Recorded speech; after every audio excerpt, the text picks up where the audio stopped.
Hello, Travancore ഹിസ്റ്ററിയുടെ 8ാമത്തെ എപ്പിസോഡിലേക്ക് സ്വാഗതം. ഈ ഒരു എപ്പിസോഡിൽ നമ്മൾ ചർച്ച ചെയ്യാൻ പോകുന്നത് ആയില്യം തിരുനാളിനെ കുറിച്ചിട്ടാണ്. ആയില്യം തിരുനാൾ എന്ന് പറഞ്ഞു കഴിഞ്ഞാൽ ഉത്രം തിരുനാളിന് ശേഷം വരുന്ന വ്യക്തിയാണ്. ഈ റൂളർ 1860 മുതൽ 1880 വരെയാണ് തിരുവിതാംകൂർ ഭരിച്ചിട്ടുള്ളത്. ഇന്ത്യയിലെ ഇതര നാട്ടുരാജ്യങ്ങൾക്കിടയിൽ തിരുവിതാംകൂർ മുൻപന്തിയിലെത്തിയത് ആയില്യം തിരുനാളിൻ്റെ കാലത്താണ്.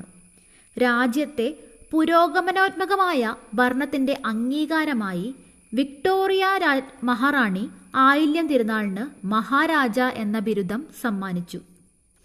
തൻ്റെ മുൻഗാമികളുടെ പുരോഗമന നയങ്ങൾ തുടരുന്നതിൽ ആയില്യം തിരുനാൾ ബദ്ധശ്രദ്ധനായിരുന്നു. സർ ടി മാധവറാവു എന്ന പ്രഗത്ഭ ദിവാന്റെ സേവനം ഭരണനിർവഹണത്തിൽ ആയില്യം തിരുനാളിന് കരുത്തായി. 1858 ഉത്രം തിരുനാളിൻ്റെ കാലത്ത് ദിവാനായി വന്ന മാധവറാവു 1872 വരെ തുടർന്നു. 1861 സർക്കാർ അഞ്ചൽ പൊതുജനങ്ങൾക്കും ഉപയോഗിക്കുന്നതിനുള്ള സംവിധാനം ഏർപ്പെടുത്തി.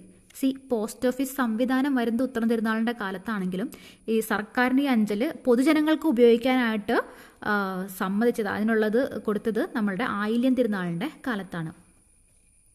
അതേ വർഷം തന്നെ സിവിൽ ക്രിമിനൽ വ്യവഹാര ക്രമനിയമങ്ങളെ സംബന്ധിച്ച ബ്രിട്ടീഷ് നിയമസംഹിതകൾ ഉചിതമായ ഭേദഗതികളോടെ തിരുവിതാംകൂറിൽ നടപ്പിലാക്കി. 1866 തിരുവനന്തപുരത്ത് ഒരു ആർട്സ് കോളേജ് സ്ഥാപിച്ചു.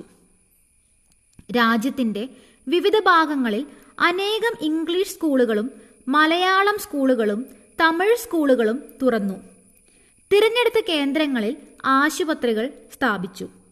ഇപ്പോഴത്തെ ഗവൺമെൻറ് സെക്രട്ടേറിയറ്റ് മന്ദിരം ആയില്യം തിരുനാളിൻ്റെ കാലത്താണ് പണി കഴിപ്പിച്ചത്. റോമൻ വാസ്തുശില്പ ശൈലിയിലുള്ള മന്ദിരം രൂപകൽപ്പന ചെയ്തത് വില്യം ബാർട്ടൺ എന്ന ഇംഗ്ലീഷ് എഞ്ചിനീയർ ആയിരുന്നു. വർക്കല തുരപ്പ്, പുനലൂർ തൂക്കുപാലം, കാഴ്ച ബംഗ്ലാവ്, യൂണിവേഴ്സിറ്റി കോളേജിൻ്റെ പ്രധാന മന്ദിരം എന്നിവയും ആയില്യം തിരുനാളിൻ്റെ കാലത്താണ് പണി തീർത്തത്. 1875 തിരുവനന്തപുരത്ത് നിയമപഠന സൗകര്യം ആരംഭിച്ചു. ആയില്യം തിരുനാളിൻ്റെ കാലത്താണ് കുരുമുളകിൻ്റെയും പുകയിലയുടെയും വ്യാപാരത്തിൽ സർക്കാരിനുണ്ടായിരുന്ന കുത്തക പിൻവലിച്ചത്. ഇത് കുരുമുളക് കൃഷിക്ക് പ്രോത്സാഹനമാവുകയും ഉപഭോക്താക്കൾക്ക് കുറഞ്ഞ വിലയ്ക്ക് പുകയില ലഭ്യമാക്കുകയും ചെയ്തു. 1865 പണ്ടാരപ്പാട്ട വിളംബരം ഉണ്ടായി.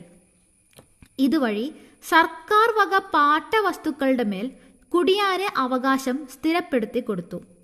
പണ്ടാരവക പാട്ട വസ്തുക്കൾ തലമുറയായി അനുഭവിക്കാനും കൈമാറ്റം ചെയ്യാനുമുള്ള കുടിയാന്റെ അവകാശം ഇതുമൂലം അവർക്ക് ലഭിച്ചു. 1867 ജന്മി കുടിയാൻ വിളംബരം വസ്തുവിൽ കുടിയാനുള്ള അവകാശം സ്ഥിരപ്പെടുത്തി. നാഞ്ചിനാട്ടിലെ നികുതിയിലും ആയില്യം തിരുനാൾ കുറവ് വരുത്തിയിരുന്നു. ടി മാധവറാവുവിനു ശേഷം 1872 ശേഷയ്യ ശാസ്ത്രികൾ ദിവാനായി. ഗതാഗത ജലസേചന മേഖലകളുടെ വിപുലീകരണത്തിന് അദ്ദേഹം പ്രാധാന്യം നൽകി. 1875 തിരുവിതാംകൂറിലെ ആദ്യ സമഗ്ര